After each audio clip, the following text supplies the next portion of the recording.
Welcome to this online lesson on protest and progress in 1963 in the Civil Rights Movement, the campaign in Birmingham and the March on Washington. The aims of this session are to know the three key examples of civil rights protests in 1963, to explain the impact of the Birmingham riots, and to evaluate the reasons why Birmingham led to change, including Martin Luther King's famous "I Have a Dream" speech. Here's a do now task. Why might some black Americans have become frustrated with peaceful protest? As an extension, given what we've studied so far, do you believe that black rioting would be justified? Take a moment to consider those issues and press pause now while you answer the questions.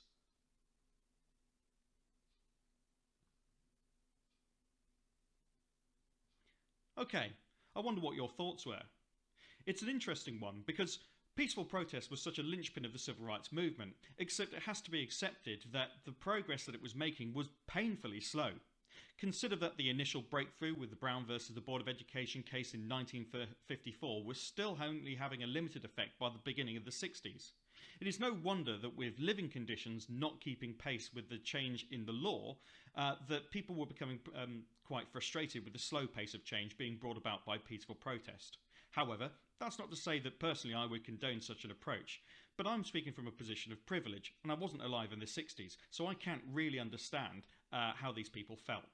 Nevertheless, what's interesting as historians is to look at how tactics changed and how actually peaceful protest could be quite a provocative tactic to use. And that's precisely what happened in Birmingham in '63. So let's have a look in more detail. Firstly, in Cloak's compendium of annoying old-fashioned words you need to know today are propaganda, a way of controlling public views like through TV and newspapers. This is like an advert for ideas. The root word here is to propagate, to spread something. You might have heard people spreading seeds to propagate different crops. Definition number 2, propaganda, a genuine male goose. Also the wrong way to spell propaganda. I've simply included that one there to demonstrate one of the common spelling mistakes that my students make. Please don't make the same mistake yourself. Your task saying, give your own definition of propaganda. Don't worry about giving your own definition of a propaganda, as in a goose. Honk. As an extension, propaganda is always biased and often misleading. What do the words biased and misleading mean? And then lastly, a challenge. If propaganda is biased and misleading, can it be used for good reasons as well as bad? Explain your view. Take a moment to do those tasks and pause the video now.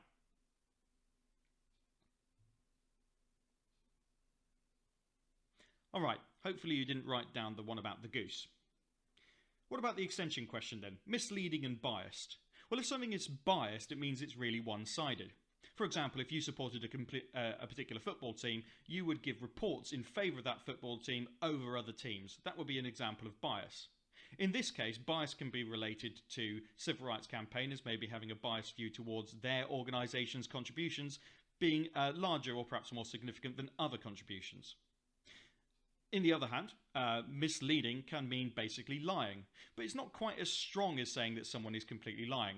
Misleading can be being selective with the truth, so you miss out certain details to give a slightly untruthful slant to things.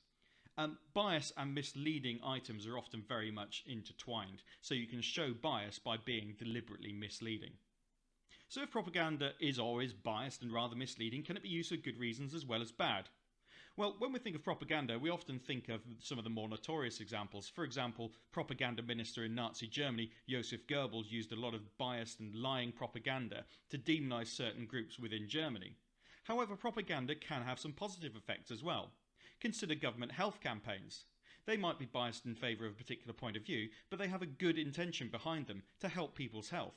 Similarly, propaganda that supports the civil rights organisations would be putting forward the view that civil rights was a good thing, and would be putting forward the view that equality was a good thing. And I'm sure that we can agree that those are noble aims and something that we all want to see in our society.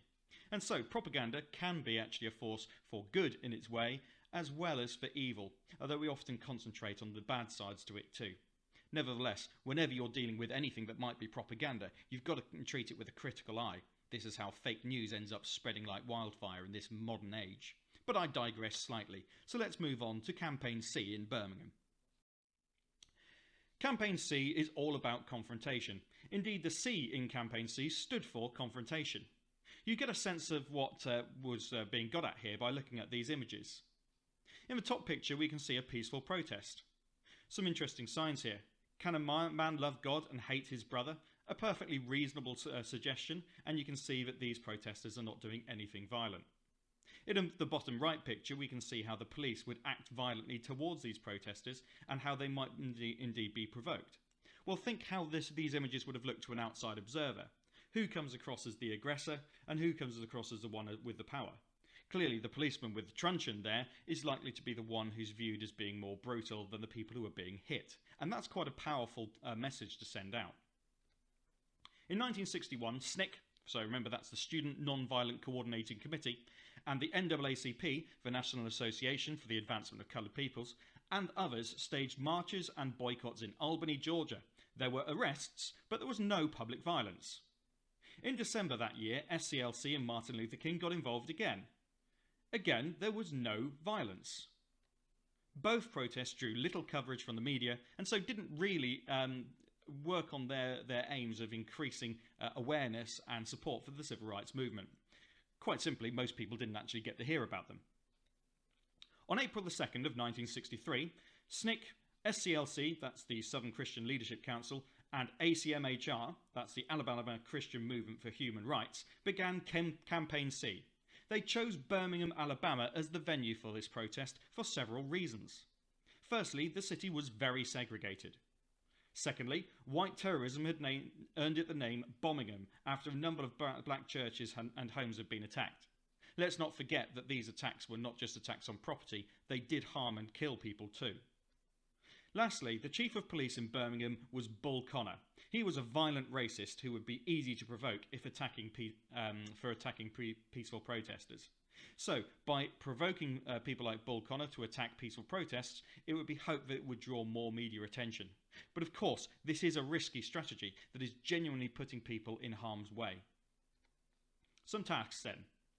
Firstly, why do you think civil rights groups wanted to provoke more violent reactions? As an extension, what are the advantages and disadvantages of this approach? Secondly, sum up the events of Campaign C under the headings when, where, who, what happened and why. And then as a challenge, by confronting Bull Connor, campaigners were deliberately putting protesters in danger. Do you think that this was justified? Have a go at these tasks, pause the video and then press play when you're ready to continue.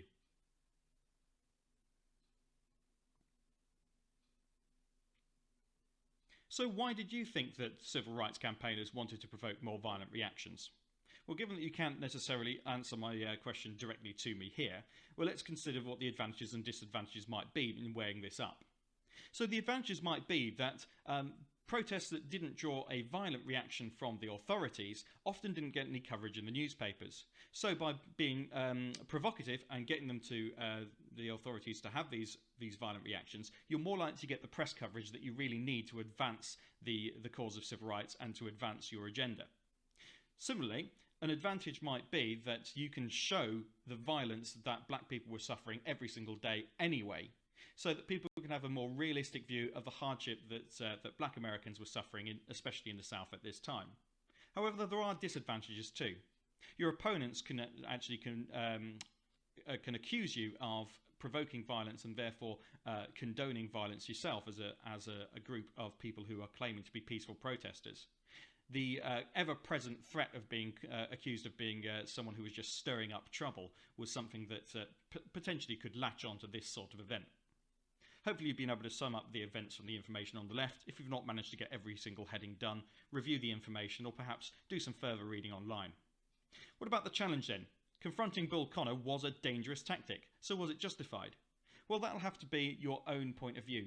But what can help us understand whether or not this was justified in the long run is, did it have the desired effect and did it actually help the cause of civil rights? And that's what we're going to come on to presently. We're going to consider now the violence that was used against the protesters during the campaign in Birmingham.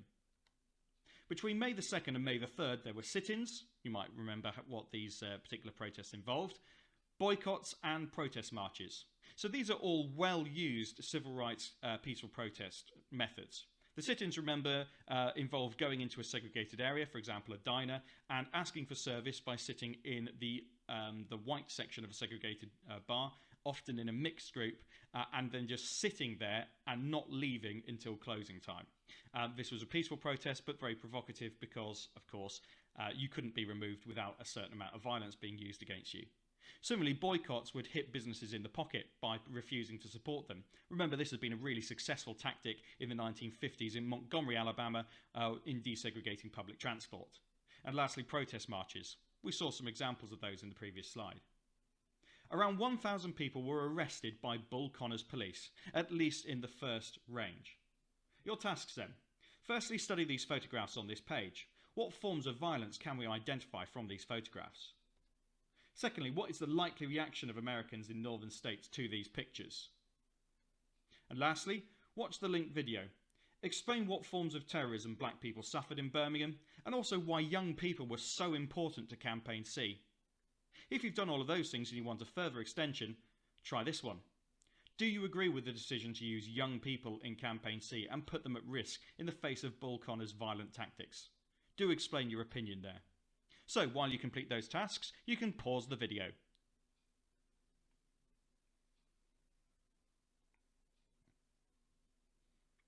Alright, well, let's have a look at these pictures and identify the violence. First of all, down the bottom left, although that's not an example of violence, that is actually Bull Connor.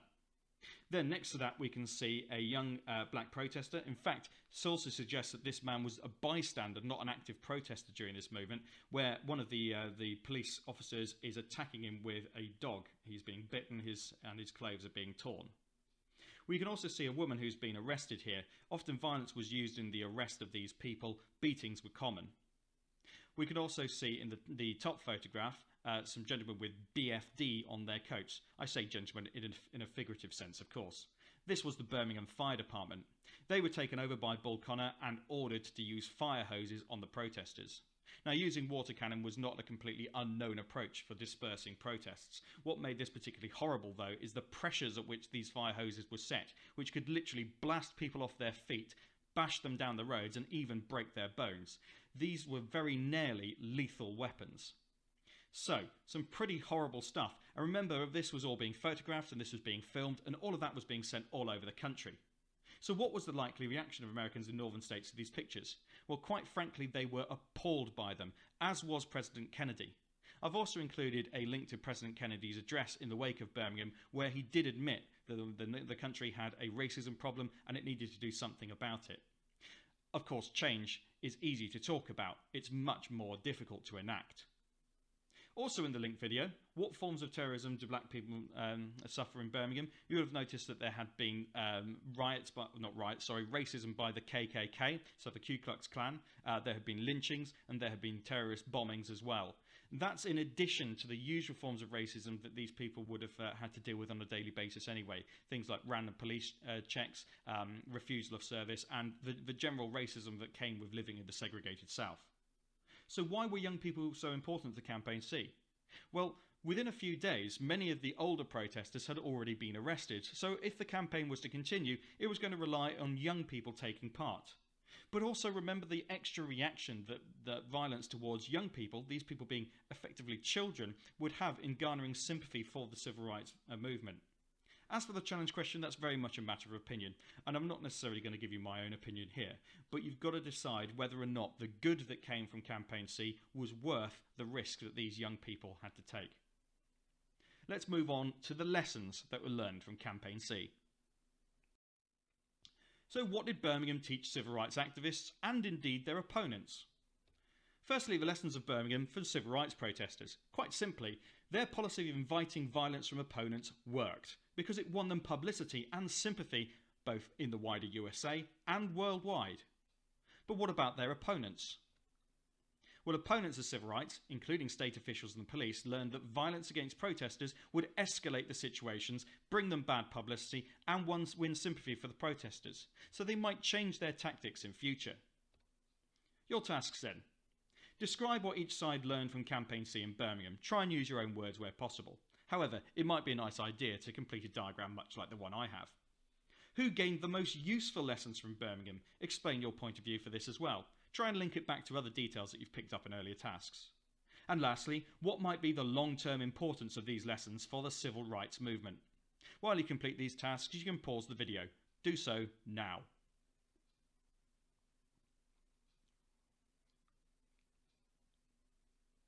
Okay, hopefully you've now got a working summary, but we're going to look at some other examples as well, and this will tie into some useful exam skills. Have a look at this. Writing conclusions is one of the most important skills that you will need if you're going to succeed in getting higher level answers at the GCSE level. So, let's consider some good and bad history. Firstly, bad history is based upon a gut feeling, what might be little more than a guess. An argument that doesn't progress logically. You might think one thing at one point and then change your mind halfway through an essay. It might also lack supporting evidence. Remember, there is no history without evidence. Your selection of evidence is what is crucial. So what you want to progress onto, though, is good history. This is based upon your opinion or interpretation of evidence. So you've looked at the evidence and you've formed your opinion based upon that, rather than just having a guess. Your argument should progress logically. You can consider other points of view, and indeed you absolutely should do so, but you should always be linking back to what your argument and opinion is. And lastly, your evidence should be used to support this argument. If you've truly based your interpretation on the evidence, then that should be fairly straightforward, but select the really strong examples. We're going to see some examples now of conclusions that have been done well and conclusions that have been done badly. Conclusion number 1. What happened in Birmingham was terrible. The police should never have set dogs on people like that or locked up young people in jail. Much as I agree with that, I'm not sure it's particularly strong. Conclusion number 2. Birmingham was known as Bombingham for the regular bombing of black churches and homes. The protest campaign began on the 3rd of April. So many adults were jailed that most of the marches on the 2nd of May were young people. They were fire-hosed and attacked by police dogs. This caused outrage around the world and pushed the government to consider a much stronger bill on civil rights. Well, that's certainly more detailed, and I can't really argue with any of the facts in it. Okay, let's have a look at conclusion number 3. The campaign in Birmingham was a huge success for the civil rights movement. It gained widespread publicity. When people saw the photos and TV images of young people being knocked over by fire hoses or attacked by dogs, support increased for the movement and for the passing of the Civil Rights Act. The reports about children as young as 9 being locked up were also shocking. Alright, well, let's remind ourselves of the key question here. It's at the top of the screen. What was the importance of Birmingham? Well, reread those 3 conclusions and come to an idea as to which one is the best in terms of answering that question. What was the importance of Birmingham? And then complete these tasks. Firstly, describe how each conclusion is different to the others. Secondly, rank the conclusions from best to worst. You won't need to write them out. You can just write conclusion 1, conclusion 2, conclusion 3, and so forth. B. Explain where you have placed each conclusion with quotes from that conclusion and by referring to the good versus bad history descriptions above. Where do you say the lowest ranked conclusions have examples of bad history, but where do the better conclusions have examples of good history?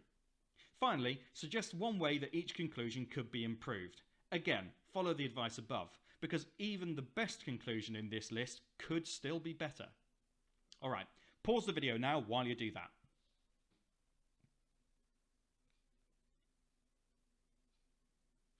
I'm hoping that the best conclusion that you identified was conclusion 3. Look at the first sentence there. The campaign in Birmingham was a huge success.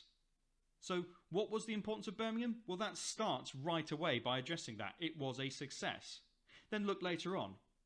Support increased for the movement and for the passing of the Civil Rights Act. So that's another importance of Birmingham. It's so much better focused on that than the others. So even though conclusion 2 is factually accurate, it's not really well focused on the importance of Birmingham, and therefore it falls for this argument that doesn't progress logically bad history feature. What about making any improvements? Well, of course, conclusion 3 is still quite brief. It might be an idea to link it to some other interpretations or some other examples. Consider then the earlier campaign movements that had not garnered the press response and the media attention that campaign C had got. Perhaps you could do a comparison with these earlier events and explain why campaign C was more successful than them due to the tactics that it used. That's just one idea of how you could improve it even further. Remember, these questions usually in the exam carry marks for your knowledge, which I think even conclusion 2 has done pretty well on, but crucially have got lots of marks for your explanation, and that is where conclusion 3 does so much better. So what next? Well, you can add this as a new subheading, the March on Washington.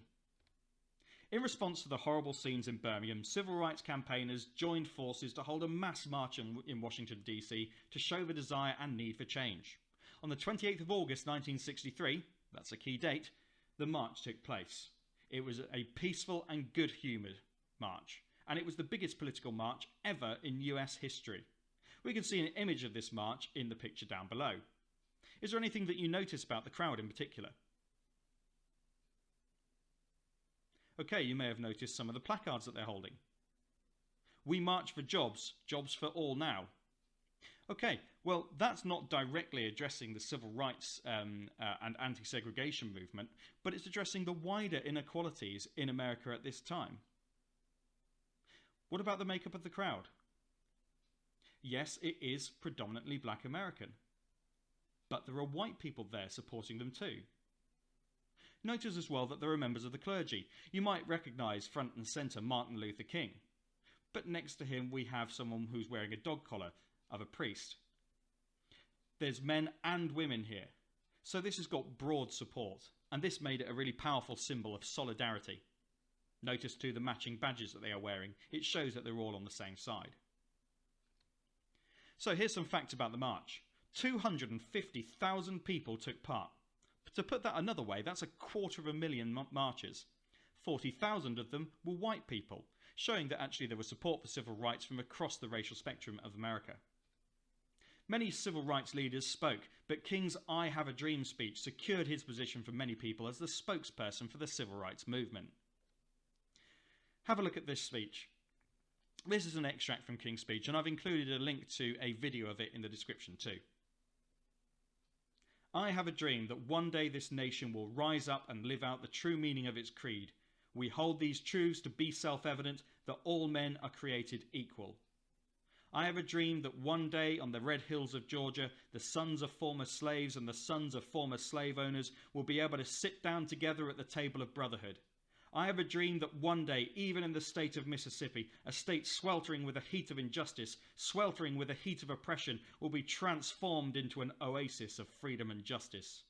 I have a dream that my 4 little children will one day live in a nation where they are not judged by the colour of their skin, but by the content of their character. It's a wonderful speech. It uses so many wonderful rhetorical devices as well. The repetition of this idea that he has a dream, that he can picture what the future could be like. The quoting of documents like the American Declaration of Independence as well. Lines that would have been so iconic and clear to his American audience, and indeed around the rest of the world. And his repetition of words like sweltering, really giving this idea that it was stifling in the racist states like Mississippi, but that it could be transformed into a refreshing oasis if change came. Still, I do urge you to see the original recording of King's speech. Although the lip syncing on the video isn't brilliant, you really get a sense of the passion and the talent that King had as a speechwriter. Some tasks based upon this then. Describe the March on Washington. What key details should you include? And remember, the videos can help you with this. Secondly, explain 2 ways that King's speech is inspiring. Consider the language that he uses and give some quotes too. Pause the video while you watch the videos and while you consider these issues.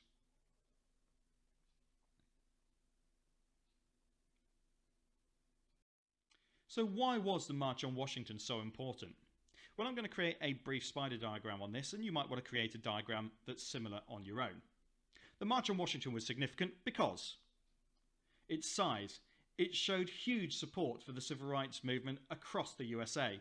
Neither federal nor state governments could argue that it was a minor issue. Remember that the federal government is over all the states, and state governments just dealt with the issues of individual states. Secondly, Martin Luther King's speech was iconic. It gained more support for civil rights, and it meant many people saw King as the de facto leader of the movement. Remember, there were many leaders of the civil rights movement, but he became the leader within the popular mindset of the people. Who saw it? Well, it was broadcast live on television. It was seen widely, both in the USA and across the world. And then think about the crowd. Predominantly black people, yes, but white people also protested too. So black and white people protested peacefully together. It showed support for civil rights from all classes. Famous people like musicians Bob Dylan and Joan Baez also attended.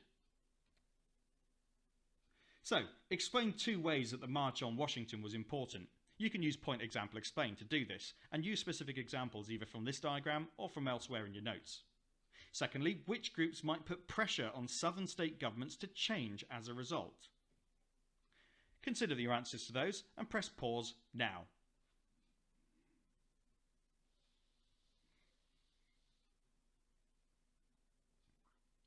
Well, there are loads of ways that the March on Washington was important, so I'm going to trust you that you've chosen 2 really good examples.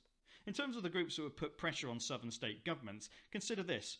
It wouldn't just be the people who were already campaigning for civil rights. You've now got a broader movement of support across the country. So you'd have people in the north who were not used to segregation putting pressure on the government to change the situation in the south. You would have had people from both black and white communities doing the same thing. And not to mention the international community. Other nations, which might have been shocked by the idea that the land of the free, the United States, was treating a large proportion of its citizens in such a way, in such vast areas of the country, would have been questioning the American president, who was Kennedy at this time, what he was going to do about it in order to uphold those ideals of freedom. Remember, this is also the time of the Cold War. Americans were also always keen on pointing out how much more free their society was than that of Soviet Russia. It would have been rather embarrassing to point out that actually, for many Americans, freedom was only a dream, as Martin Luther King was saying. But it was a dream that felt more achievable now. And we'll have to see how the civil rights campaigns develop in time to come, how that dream was eventually realised. Or was it? Well, that's a debate for another time. Let's finish with a quick knowledge check and see what you've learned. Note down questions 1 to 8 now. Question number 1, what did the C in Campaign C stand for? What did Bull Connor use against the children? What year was Campaign C and the March on Washington? Who was the president at this time? What month did the March on Washington take place? Martin Luther King's speech included which famous phrase? And give 1 celebrity who have attended the march. Lastly, roughly how many people attended the March on Washington? Try and complete these questions without using your notes. It's important to embed this in your memory. Pause the video now while you note down your answers. Right, let's have a look and see how many you got right.